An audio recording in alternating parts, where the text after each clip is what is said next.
France سے England جانے کی کوشش، سمندر میں کئی تارکین وطن ڈوب گئے۔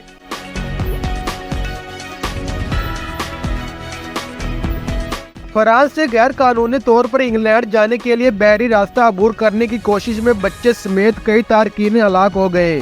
خبر رساں ایجنسی نے فرینچ کوسٹ گارڈ کے حوالے سے بتایا کہ بحری راستے کے ذریعے غیر قانونی طور پر انگلینڈ جانے والوں میں 10 خواتین سمیت متعدد نوجوان لڑکیاں بھی کشتی پر سوار تھیں۔ 65 سے زائد افراد کو ریسکیو کر لیا گیا۔ مقامی بحری حکام نے بتایا کہ ہفتے کی صبح ایک ہیلی کاپٹر نے کشتی ڈوبتے دیکھا تو ریسکیو کا عمل شروع کیا۔ دوسری جانب فرانسیسی وزیر داخلہ نے اسے خوفناک سانحے قرار دیتے ہوئے کہا ہے کہ مرنے والوں کا خون انسانی سمگلر کے ہاتھوں پر ہے۔ فرانس ان مافیا کے خلاف جنگ تیز کرے گا۔